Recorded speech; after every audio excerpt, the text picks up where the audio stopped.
Bienvenue sur notre chaîne. Aujourd'hui, nous vous invitons à découvrir une toute nouvelle histoire. Installez-vous confortablement. Nous sommes à Man, petite ville montagneuse de l'ouest de la Côte d'Ivoire. Les anciens disaient qu'il existe des enfants qui naissent avec une étoile étrange sur le front, pas visible à l'œil nu, mais lourde de conséquences. Mida était de ceux-là. À la peau noire profonde comme la nuit après la pluie, aux yeux graves pour son âge, il ne riait jamais sans raison. Enfant silencieux, observateur, il parlait peu. Mais quand il parlait, ses mots se réalisaient. Quand il disait « il va pleuvoir », le ciel s'ouvrait. Quand il disait « quelqu'un va tomber malade », le mal frappait. Quand il disait « ne fais pas ça », le malheur suivait ceux qui n'écoutaient pas.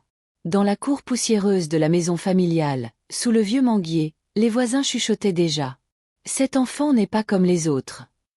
Mida était le deuxième fils de Kofi, un homme respecté de Man. Commerçant prospère et patriarche d'une grande concession familiale, Kofi avait deux femmes. Alice, la première épouse Aminata, la seconde. Alice lui avait donné deux filles, Aïcha et Mariam.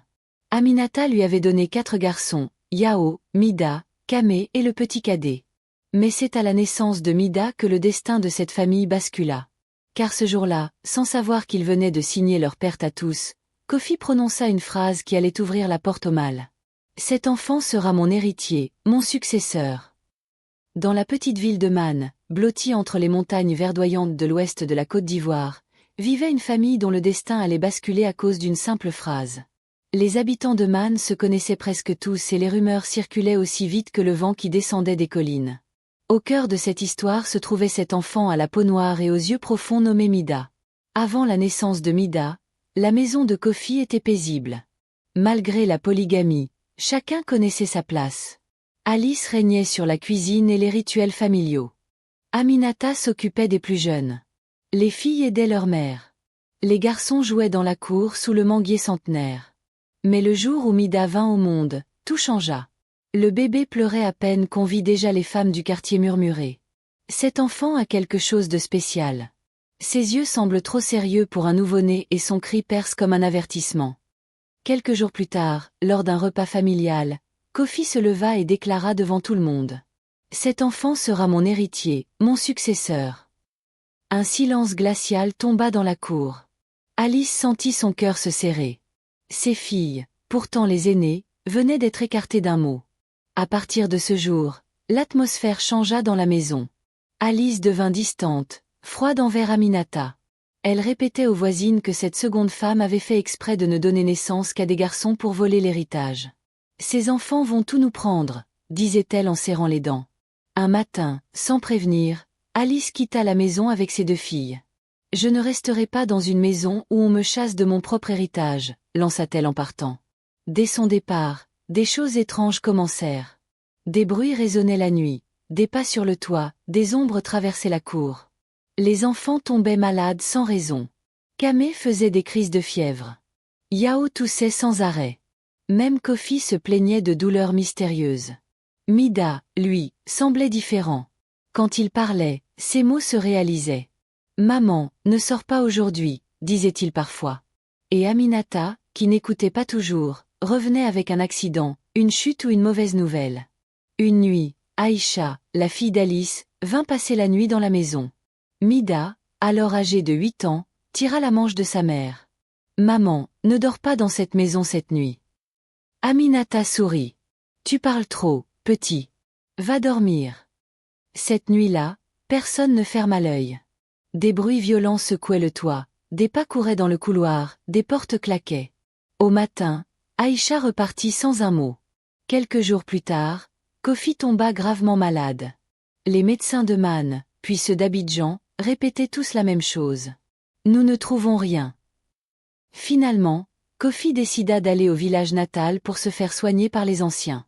Aminata, ses fils et Mida allèrent vivre chez leur grand-mère. Ils laissèrent la maison vide. Mais même là-bas, loin de Man, les attaques continuaient. Mida rêvait souvent de ses demi-sœurs. « Elles nous attaquent spirituellement », disait-il. Personne ne voulait le croire. Puis un matin, la nouvelle tomba, Kofi était mort.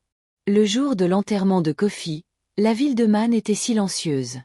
Les femmes pleuraient. Les hommes murmuraient des prières.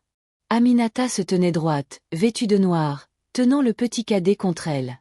Point selon la tradition, la deuxième épouse devait rester seule 3 jours dans la maison du défunt. Mida fit un cauchemar la veille. Il vit Aïcha et Mariam sourire. Maintenant, nous allons éliminer la deuxième femme de notre père. Il se réveilla en sueur. Maman, ne va pas dans la maison. Elles veulent te tuer. Aminata soupira. Tu rêves trop, mon fils. Elle entra seule dans la maison. La première nuit, des voisins vinrent la saluer. Ils la trouvèrent inconsciente sur le sol. Elle fut transportée d'urgence au village. À son réveil, elle raconta. J'ai rêvé qu'on m'assommait avec un marteau. Après cet événement, les visites nocturnes reprirent. Les années passèrent. Mida grandit. Il priait, il jeûnait. Un jour, Alice et ses filles vinrent se confesser. Nous avons tout fait, avoua Alice en pleurant.